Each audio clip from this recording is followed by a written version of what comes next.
క్రీస్తునందు ప్రియమైన దేవుని బిడ్డలారా, దేవుని సంగమా, మీ అందరికి ప్రభునామం పేరిట వందనాలు. గత వారము ఎపిసోడ్లో మనము హాగరు అబ్రహాముల గురించి తెలుసుకున్నాం. హాగరు చరిత్ర, హాగరుకు పుట్టినటువంటి కుమారుడు ఇష్మాయేలు గురించి మనం మాట్లాడుకున్నాం. ఇప్పుడు అతి ప్రాముఖ్యమైనటువంటి వ్యక్తి శారా. ఆవిడ పేరు శారాయి, కానీ ఆవిడ పేరు శారాగా మార్చబడింది. అటువంటి ఆ శారా గురించి ఇప్పుడు తెలుసుకుంటానికి ప్రయత్నం చేద్దాం. శారాకి తన భర్తకు వంశాంకురము లేరని గ్రహించి, తనకు బిడ్డలు పుట్టరని ఎరిగి, తన దగ్గర ఉన్నటువంటి దాసిని అబ్రహాంతో శయనింపజేసి ఇష్మాయిల్ను కనే విధంగా చేయటాన్ని మనం చూస్తూ ఉన్నాం. ఇటువంటి పరిస్థితులలో మనం ఒకసారి చూసినట్లయితే ఆ తరువాత దేవుడు 14 సంవత్సరాలకి, అంటే సుమారు 100 సంవత్సరాల వయసులో ఉన్నటువంటి అబ్రహాముకు, 90 సంవత్సరాల వయసులో ఉన్నటువంటి శారాకు దేవుడు ఒక వరం ఇచ్చాడు. ఏమిటనంటే, నువ్వు నిశ్చయముగా కుమారుని కంటావు, ఆ కుమారుడికి ఇస్సాకు అని పేరు పెడతావు అనేటువంటి ఒక వరాన్ని ఇచ్చినప్పుడు ఆశ్చర్యకరంగా ఆవిడ, నాకు అవకాశం లేదు, 90 సంవత్సరాలకి నేను బిడ్డలను కనే స్టేజ్ కాదు నాది అని చెప్పి నవ్వుకుంది. దేవుడు చెప్పినటువంటి మాటలు. ఆ నవ్వులో నుండి పుట్టినటువంటి ఆశ్చర్యకరమైనటువంటి విషయం ఏమిటినంటే, ఒకసారి ఆలోచన చేస్తే ఈ రోజున ఇస్సాకు, యాకోబు వారి వంశావళైనటువంటి మనము కనపడుతూ ఉన్నాం. ఒక నవ్వులో నుండి పుట్టినటువంటి ఇస్సాకు చరిత్ర ఎంత గొప్పదో చూడండి. శారాను గురించి మనం తెలుసుకున్నట్లయితే, శారా కూడా తెరహు కుమార్తె. అబ్రహాము తన జీవితంలో ఎంతో సంపాదించాడు. అనేకమైన గొర్రెలను సంపాదించాడు, ఒంటెలను సంపాదించాడు, ఆస్తులను సంపాదించాడు, బంగారాన్ని సంపాదించాడు, అన్ని సంపాదించాడు. కానీ బిడ్డలు లేకపోవడంతో ఎంతో వేదనతో బాధపడుతూ ఉన్నటువంటి సమయంలో దేవుడు ఒకసారి మాట్లాడినప్పుడు, తనతో షేర్ చేసుకున్నటువంటి సమయంలో, నాకు ఏమీ లేనప్పుడు, నా వంశాంకురం లేనప్పుడు నా పరిస్థితి ఏంటి అని బాధపడుతున్నటువంటి సమయంలో చెప్తూ ఉన్నాడు. ఆదికాండము 17వ అధ్యాయములో ఆయన చెప్పిన మాటలు కానీ మనం చూసినట్లయితే, ఖచ్చితంగా శారాయి కుమారుని కంటుంది అని చెప్పడానికి వింటూ ఉన్నాం. అంతేకాదు, అబ్రహాముకు ఏ విధంగా అయితే జనములకు తండ్రి అనేటువంటి మాట అన్నాడో, అదే విధంగా శారాయి కూడా జనములకు తల్లి అనేటువంటి ఒక బిరుదును కూడా ఇచ్చినట్టు మనం చూస్తూ ఉన్నాం. అంతకు ముందు శారా పేరు శారాయి. శారాయి నుండి శారాగా మార్చబడింది. ఎందుకునంటే, ఆవిడ జనములకు తల్లిగా ఉండవలసి వస్తుంది కనుక. ఈ ఊళ్ళో నుంచి రాజులు పుట్టారు. శారా అంటే క్వీన్ అనేటువంటి అర్థాన్ని కూడా బయలుపరచబడుతుంది. రాజులు పుట్టారు, ఇంకా పెద్ద లీడర్సు, పెద్ద నాయకులు, వీళ్ళందరూ కూడా శారా నుంచి ఒక పెద్ద జనాంగం వచ్చినట్టు మనం చూస్తా ఉన్నాం. అంటే ఇస్సాకు, యాకోబుల నుంచి వచ్చినటువంటి జనాంగం అంతా కూడా మనమే. అంటే ఈ షేము సంబంధించినటువంటి వంశస్థులమైనటువంటి మనమందరము కూడా, అంటే నోవహు కుమారులైనటువంటి జాపేతు, షేము, హాము. షేము కుమారులలో నుంచి వచ్చినటువంటి ఆ జనరేషన్లో వచ్చినటువంటి వారుగా చివరగా తెరహు కుమారుడైనటువంటి అబ్రహాము ఈ రోజున మనకు నాభి అయ్యాడు. అంటే బిందువు ఏంటి నేనంటే మధ్య బిందువు.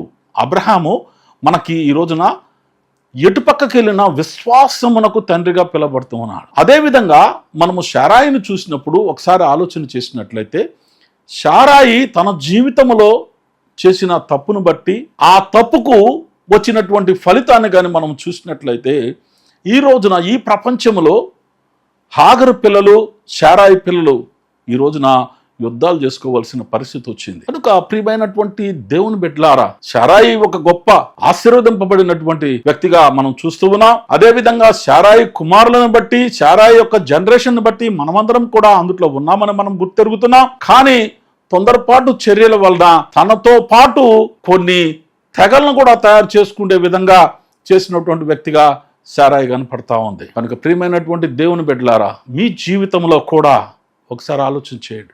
ఎవరు కూడా తొందరపాటు చర్య చేయొద్దు. అలనాడు ఆదాము భార్య అవ్వ ఏ విధంగా తొందరపడి తినవద్దని చెప్పినటువంటి పండు తిని మరణాన్ని పట్టుకొచ్చిందో, ఈ రోజున ఈ సృష్టికి విశ్వాసులకు తండ్రి అయినటువంటి, ఈ సృష్టిలో ప్రధానమైనటువంటి కారకుడుగా, విశ్వాసులకు తండ్రిగా పిలువబడినటువంటి అబ్రహాము భార్య అయినటువంటి శారా 2 తెగలను తయారు చేయటానికి, నాకు బిడ్డలు లేరు కనుక వంశాంకురము కావాలి అని చెప్పి హాగరును తీసుకుని వచ్చి మరొక తెగను ఏర్పాటు చేయటంలో కారకురాలైంది. అందుకే మనం తెలుసుకోవాల్సిన విషయం, ఏ స్త్రీ కూడా తొందరపాటు చర్య తీసుకోవద్దు. అలాగే ఏ పురుషుడు కూడా తొందరపాటు చర్యకి ముందుకు వెళ్ళొద్దు.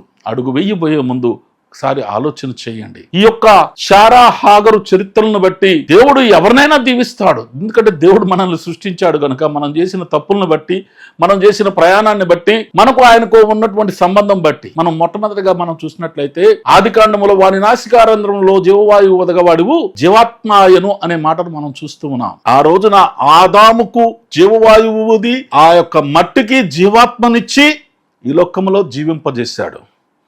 ఆ తర్వాత ఆ సృష్టి అంతా కూడా నాశనము చేయబడాలని చెప్పి దేవుడు అనుకున్న సమయంలో నీతిమంతుడుగా తీర్చబడినటువంటి నోవహు ద్వారా ఆ జీవవాయువు బ్రతికే ఆ నోవహు కుమారులైనటువంటి జాఫేతు, షేము, హాముల ద్వారా మనమందరము కూడా ఈ లోకంలోనికి వచ్చి ఉన్నాం. ఎప్పటికప్పుడు మనము చూస్తూ ఉన్నట్లయితే మన జీవితాలలో దేవుని యొక్క ప్రణాళిక, మనము ఎంత దూరము వెళ్తూ ఉన్నప్పటికీ, ఎన్ని తప్పులు చేస్తూ ఉన్నప్పటికీ మనల్ని క్షమిస్తూ మనల్ని తిరిగి తన దగ్గరికి చేర్చుకోవాలన్న ఉద్దేశం మీద మనతో పాటు వాక్యమై ప్రయాణం చేస్తూ, మన ముందు కనపడుతూ, మనల్ని హెచ్చరిస్తూ, మనల్ని చక్కగా నడిపించటానికి వాక్యమై సజీవమై మనతో మాట్లాడుతూ ఈ రోజున దేవుడు యేసుక్రీస్తు ప్రభు ద్వారా మనకు మార్గాన్ని సరళం చేయటానికి చూపిస్తున్నాడు. ఒకసారి చూడండి, మొదటి మానవుడు మరణాన్ని పట్టుకొస్తే రెండవ మానవుడుగా పరిశుద్ధాత్మ చేత ఈ లోకంలోనికి రాబడి మనల్ని తిరిగి పరలోక రాజ్య వారసత్వం పొంది ఇహలోకములో ఉన్నటువంటి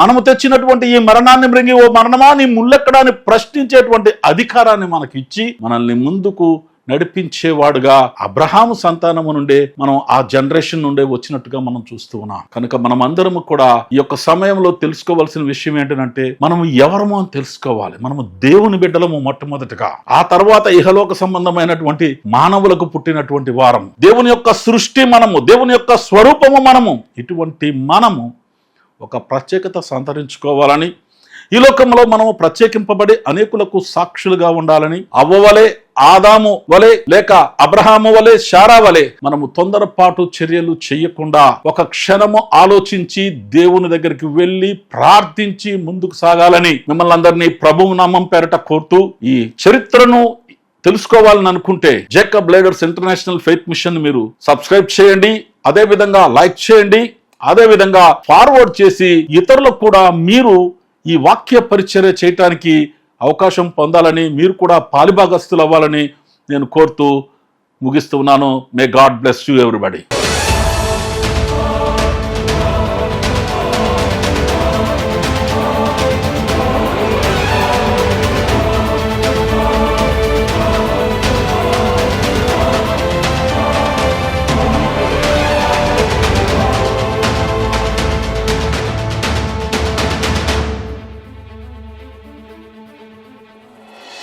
Jacob leader international faith mission YouTube channel ని మీ ముందుకు తీసుకొస్తున్నాము. మీరందరూ కూడా లైక్ చేయండి, షేర్ చేయండి, సబ్స్క్రైబ్ చేసుకోండి.